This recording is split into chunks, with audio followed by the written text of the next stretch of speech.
We have a significant event coming up. The United Nations has declared the World International Yoga Day.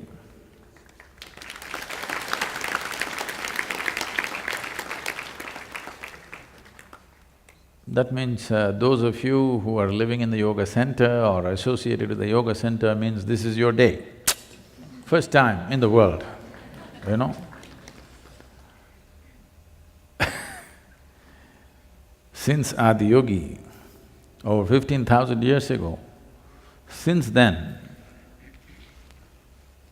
many things have happened in terms of propagating yoga, in terms of reaching out. Many administrations in the form of kings took to yoga and did things. When Krishna was here, this was… maybe people don't recognize him unfortunately for this tremendous effort that he took to have political system and the spiritual process fused as one. This is what he wanted to achieve. And he's not being credited with this. People are only talking about the excessive butter he might have eaten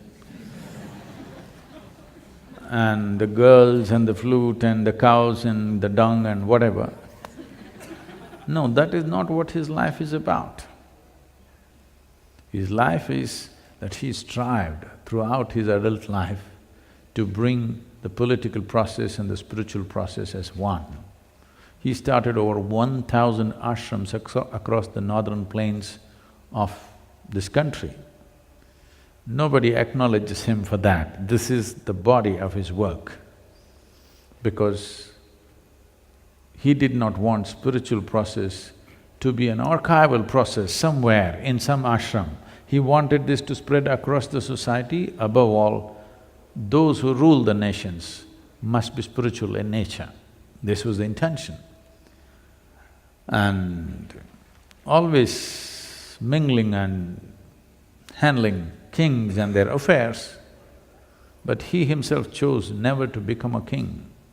He was a kingmaker in many ways, but never a king. He had the armies to become a king. There was land on which his people lived, so he could have become a king effortlessly.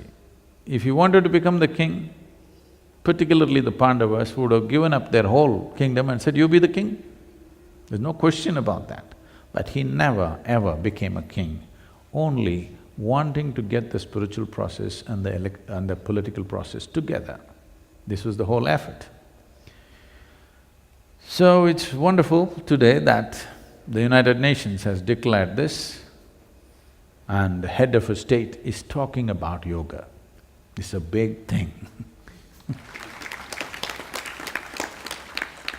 We've been working to do this,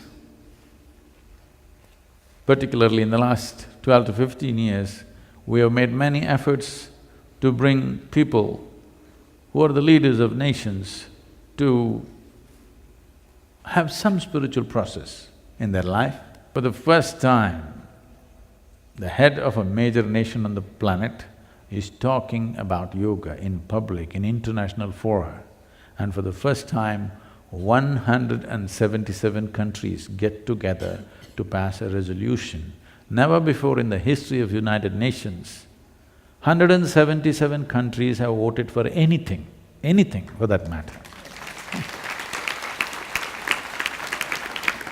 So, the coming year is a historic event in many ways, because this could be a kind of a foundation stone to make scientific approach to the inner well-being of the human being a worldwide thing. That if you want to be well, you don't have to seek heaven's help. You can turn inward and fix it. You can turn inward and create well-being. You don't have to look up, you don't have to look down, you don't have to seek celestial help. The human well-being or the quality of human well-being essentially is originating from within. If you want to fix it or if you want to mess it up, both can be done only within you. This is the message when you say there is a International Yoga Day, this is what it means. The world is beginning to accept human well-being is not in heaven, it's within us. It's a tremendous step for the world. And here we have big plans, what we want to do in the next 5 to 6 months and what happens later. A vertical scale-up of yogic practice on the planet can happen. We have very big plans for the coming 6 months.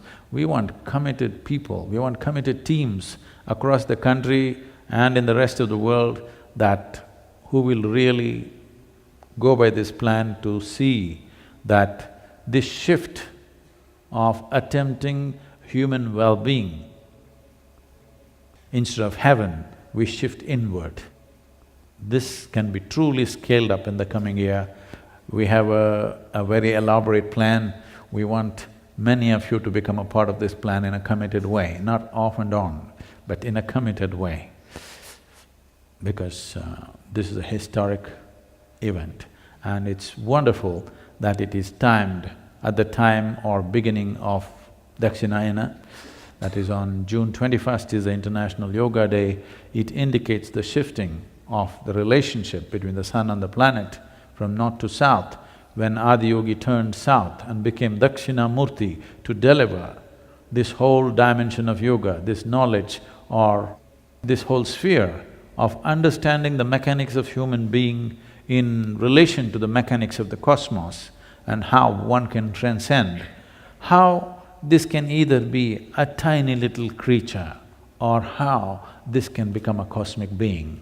This possibility he opened up on this day and it's truly wonderful. That day is being recognized as the International Yoga Day. So plans, big plans means you know a lot of work.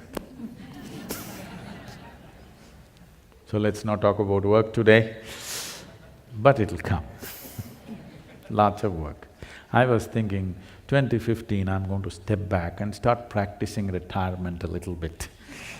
But no, 2015 is going to be full throttle. So you should not try to tire or retire in the coming year. No tiring, no retiring, okay? Full throttle. Are you up?